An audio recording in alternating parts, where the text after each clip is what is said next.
de un cambio estructural en la Ley Nacional de Tránsito, ¿no? El gobierno lo ha confirmado a este cambio en la BTV, licencias de conducir, importación de vehículos también afectado allí en este cambio, en esta modificación.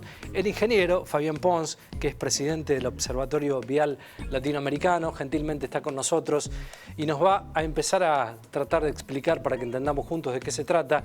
Ingeniero, gracias por el tiempo. Buenas tardes. ¿Qué tal? Buenas tardes, ¿cómo les va? Bueno, ¿qué es lo que debemos tener en cuenta sabiendo la complejidad que tiene esta Ley Nacional de Tránsito por las autonomías provinciales también, ¿no, Fabián? Exacto. El decreto 196 es un decreto que modifica algunos puntos de la ley. Obviamente no son muy profundos, sí. Pero hay algunas cuestiones que dependen del gobierno nacional, como por ejemplo el no requerimiento de la LINDI, de la licencia de transporte interjurisdiccional de carga de pasajeros, como así también el tema de no exigir más el CHAS, el Código de Homologación de Autopartes de Seguridad, o de aceptar ciertos vehículos que tienen una licencia de configuración de modelo ya aceptada en otros países. Eso es resorte de las autoridades nacionales. Pero, por ejemplo, la modificación en el plazo de vigencia de las BTV o el hecho de generar una licencia virtual, como ya existía, y que tiene que ser aceptada, esas son cuestiones que tienen que aceptar las provincias en primer lugar y los municipios. El municipio, o sea, la escala legislativa o de la legislación en el orden vial es inversa a lo que uno cree, ¿no? La máxima autoridad son los municipios, después las provincias y por último la nación. O sea, esto lo que busca es generar una guía. El mismo ministro dijo, bueno, vamos a ver quiénes son los que lo aceptan o no, y los que no lo aceptan quedarán en evidencia que tienen algún interés creado. Pero más allá de la opinión del ministro, si vamos a los temas legales, son cuestiones de las jurisdicciones provinciales y municipales aceptar este tipo de cuestiones. Claro, es muy interesante la explicación, Fabián, que das, porque tiene que ver con empezar a reordenar este mapa que estaba bastante complejizado y cambiado. Vamos a ir poniendo algunas placas, si las vamos teniendo, para empezar a entender algunas cuestiones que tienen que ver con este cambio estructural de raíz. ¿Era necesario, Fabián, este cambio que hace 20 años se pedía?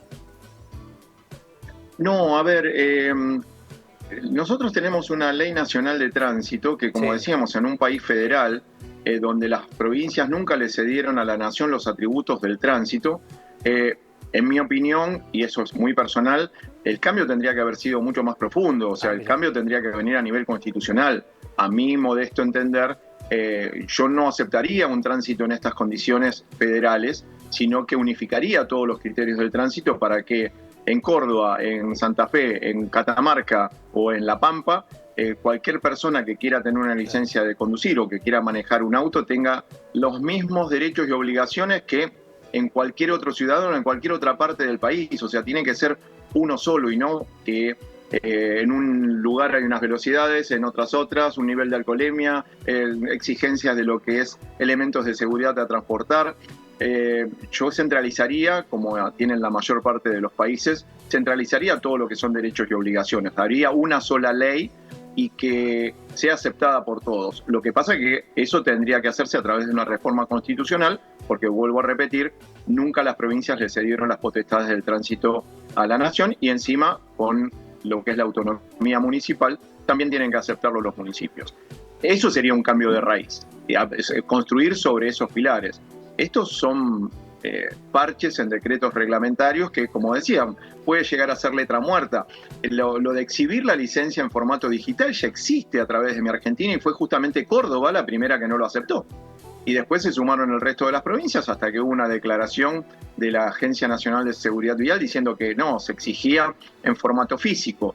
Ahora el gobierno nacional dice no, se puede exhibir en formato virtual. Si resulta que Córdoba, por ejemplo, dice no, yo no lo acepto en formato virtual, lo quiero seguir viendo en formato físico, para ir a Córdoba va a haber que tenerlo en formato físico. Y es una potestad de la provincia de Córdoba, o de cualquier provincia. Sí, te puede gustar o no gustar. en el caso particular mío, yo no estoy de acuerdo, pero bueno, la ley está así. O la cambiamos o la aceptamos. Claro. Vamos con las placas, chicos, para contarle junto a Fabián algunas de las medidas que se fueron implementando o sancionando para que Fabián nos vaya explicando. Fíjate, Fabián, licencia de conducir digital sin vencimiento, se requerirá una renovación del estado psicofísico de los conductores cada 5 años. Quienes tengan más de 65, menos de 70 deben hacerla cada 3.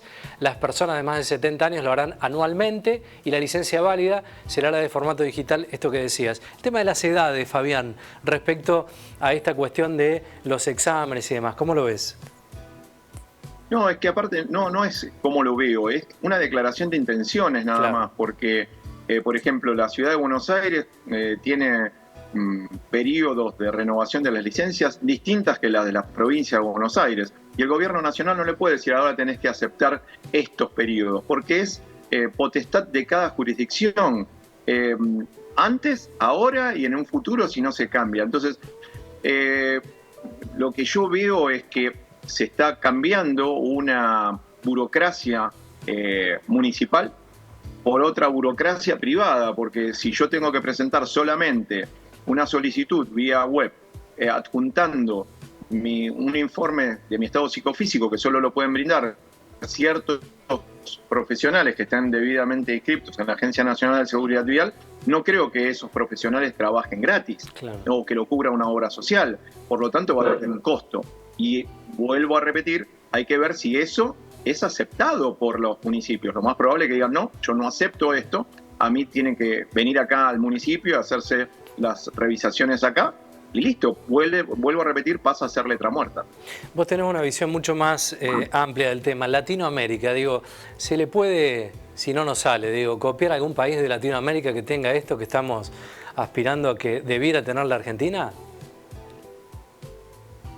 Es que sí, obviamente, hay ejemplos dentro de Latinoamérica. El caso de Chile tiene un tránsito mucho más ordenado, Uruguay tiene un tránsito mucho más ordenado, pero acá no hay que inventar la sopa de ajo, como decía mi abuela. La sopa de ajo ya está inventada. Claro. El tema es que si no tenemos una ley que soporte las reformas, si no tenemos un sistema de otorgamiento de licencias de conducir que sea serio, que sea exigente, si tenemos la autoridad de control que no controla, que solamente hace controles electrónicos, que dicen hacer muchos controles pidiéndote registro, cédula verde y seguro, y eso no es un control vial, eso es un control documental, donde el 92% de las multas son hechas en un formato electrónico, por aparatos electrónicos, porque el otro 8% deben ser por malos estacionamientos. Entonces desapareció pero en una inmensa mayoría, el control dinámico, el control de lo que vos y yo vemos cuando circulamos, vos y yo lo vemos. La autoridad de control, que es la que tendría que velar por eso, no lo ve porque no está.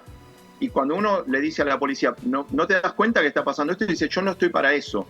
Entonces, es muy fácil pescar en la pecera pidiendo registro, cédula verde, seguro, matafuego, pero eso no es un control eficiente a la hora de mejorar los aspectos viales. Y de todas estas reformas que se hicieron en este decreto 196, si todas fueran exitosas, si todas cumplieran su cometido, no ahorraríamos una sola víctima. Al contrario, posiblemente tuviéramos alguna más.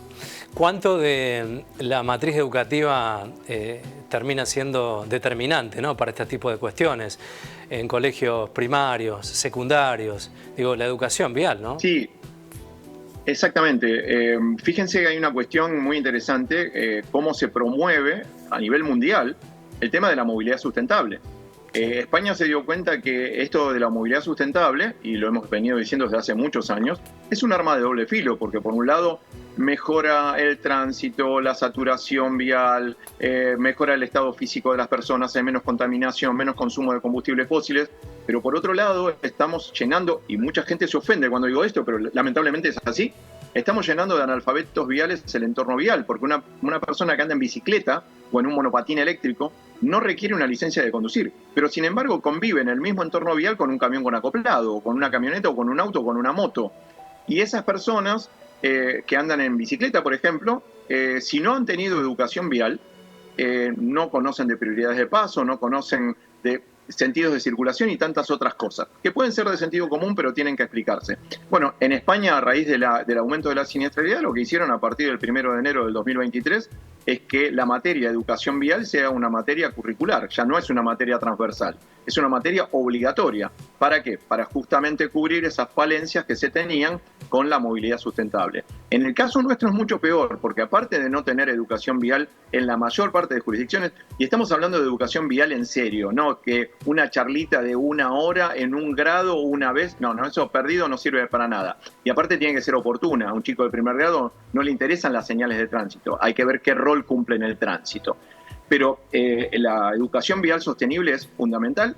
Y después, a la hora de hacer el otorgamiento de la licencia de conducir, se tiene que ser muchísimo más exigente. Y lo que vos decías, ¿se pueden copiar sistemas internacionales? Sí, por supuesto que se pueden copiar.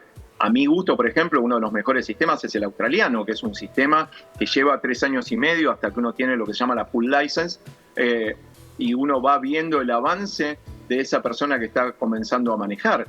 Y es muy exigente y se tienen en cuenta las multas, pero tienen un tránsito mucho más ordenado. Se puede copiar modelos europeos, o sea, es muy aplicable. Ahora, ¿hay voluntad política para hacerlo? Claro. Desde ya no.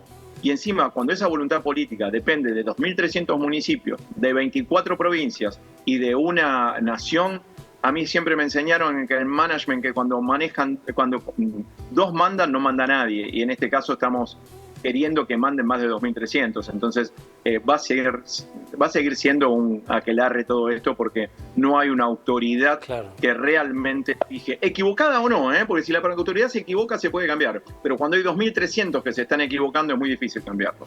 Fabián, pensaba en esta cuestión cuando la política mete la cola en temas tan sensibles y aquellos personajes que están a cargo de áreas que no son idóneos, ¿no? También es cierto, aquellos personajes que la política deposita en un lugar y no son idóneos. Estamos hablando del área vial, pero en varios temas, ¿no? Lamentablemente hay gente que no es idónea. Y en esto pasa a nivel nacional, pasa a nivel provincial, a nivel local. No hay gente idónea para un área tan sensible de una pandemia como tiene la Argentina, de tantos muertos, ¿no? Por accidentes de tránsito.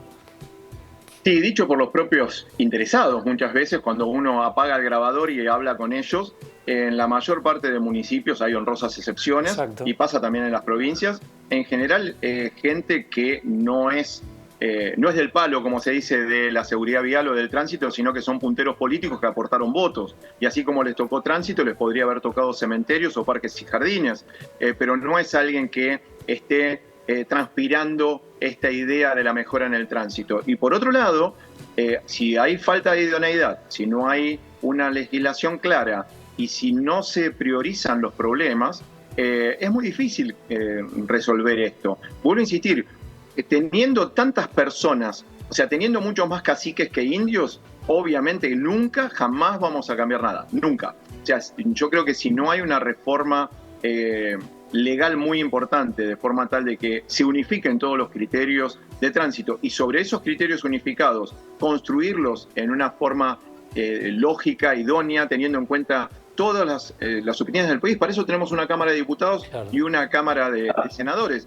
Pero, como bien dice la frase, ¿no? El primer hecho de corrupción de un funcionario es aceptar un puesto para el cual no está preparado. Sin embargo, vemos que se desesperan por un puestito, no importa cuál sea, si total después Dios se lo va a demandar junto con la patria, y son dos figuras que no las vemos cotidianamente.